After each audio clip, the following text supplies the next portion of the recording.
दिन और रात का फर्क मिट जाता है।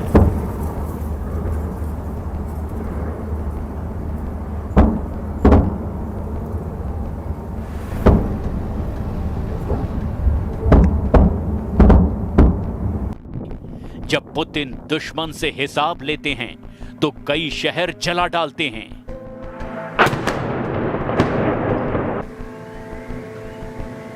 जब पुतिन हमले करते हैं तो व्हाइट हाउस तक हड़कंप मचता है।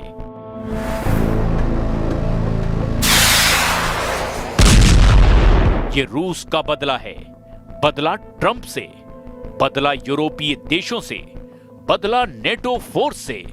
मगर पुतिन का ताप झेल रहा है यूक्रेन, जहां सिर्फ आग दिख रही है, जहां सिर्फ लाशें बिछ रही है।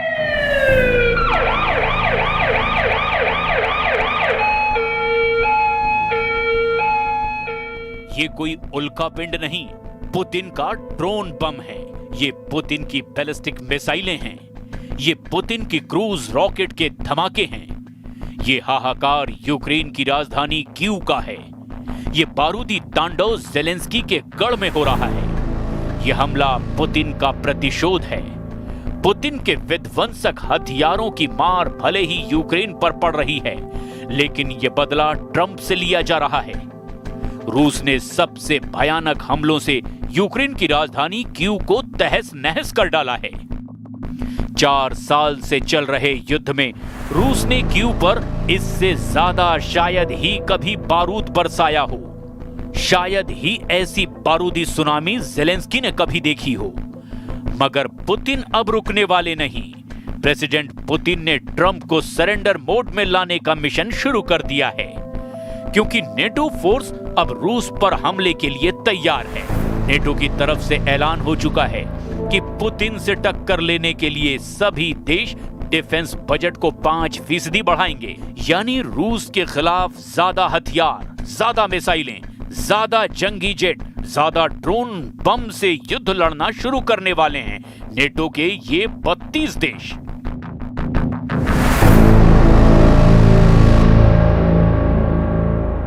Me peame töötama edasi selle nimel, et idatiiva kaitse oleks NATO ja Euroopa Liidu selge prioriteet.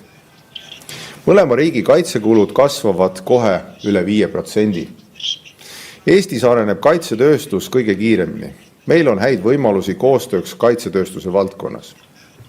Ja kolmandaks, me teeme seda kõike Euroopa turvalise tuleviku pärast. Trump ने पुतिन को एटम बम टेस्ट की धमकी दे रखी है। वहीं अब Putin को France ने एटमी मिसाइल दिखाकर डराया। नेटो ने पुतिन को रक्षा बजट बढ़ाकर चिढ़ाया है। पुतिन बोले, एक अकेला सब पर भारी।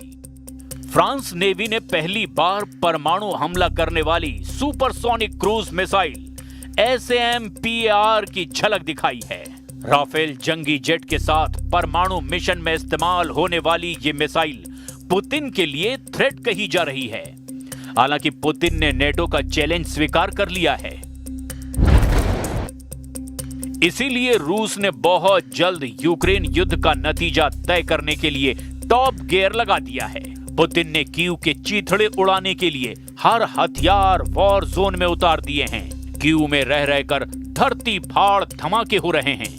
कीव के अंदर बारूद से झुलसी इमारतें, आसमान छूता धुआं, आग की लपटों से घिरी बस्तियां चारों तरफ नजर आ रही है। रूस के हमलों में कीव के सभी जिलों में बहुमंजिला अपार्टमेंट जमींदोज हो गए हैं। ड्रोन और मिसाइलों की बौछार से रूस ने कीव के हीटिंग सिस्टम को तबाह कर डाला है।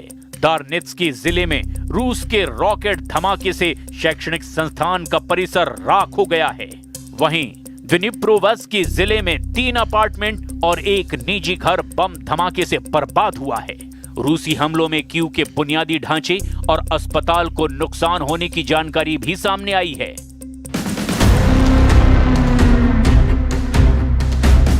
पुतिन के प्रचंड प्रहार से बचने के लिए यूक्रेन ने लॉन्ग रेंज तक हमला करने वाली मिसाइलों को तैनात किया है। यूक्रेन की सेना 14 रूसी मिसाइलों को मार गिराने का दावा भी कर रही है, जिसमें 6 बैलिस्टिक और 2 एरो बैलिस्टिक मिसाइलें भी बताई जा रही है। रूस के तूफानी हमले के जवाब में यूक्रेन ने काला सागर में पुतिन के सबसे बड़े बंदरगाह को ड्रोन धमाकों से जला डाला है।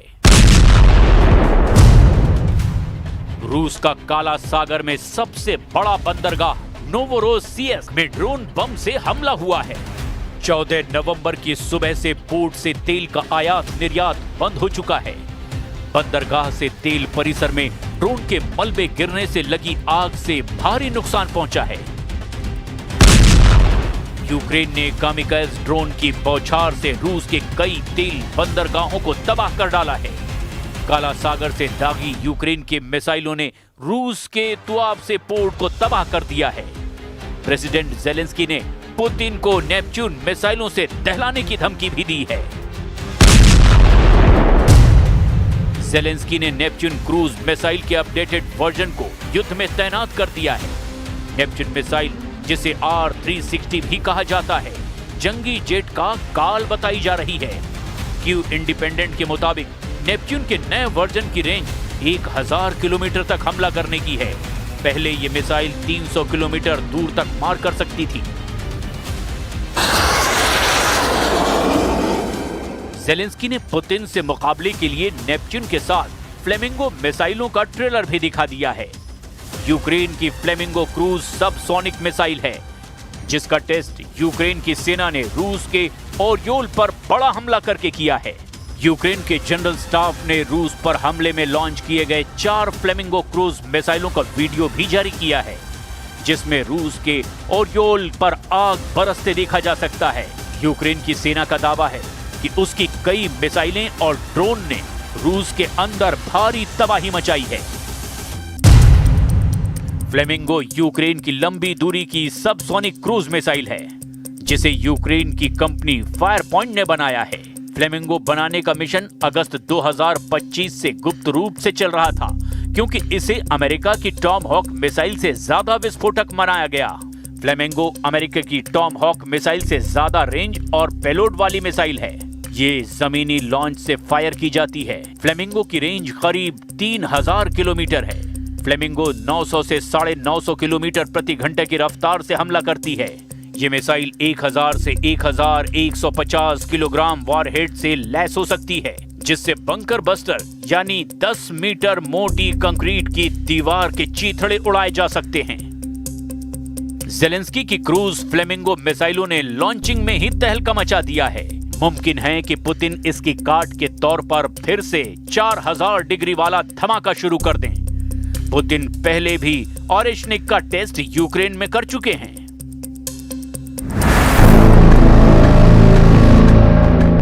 ऑरेशनिक मिसाइल 4000 डिग्री वाला हमला करती है, जिससे ऐसी गर्मी पैदा होती है कि सब कुछ भाप बन जाता है।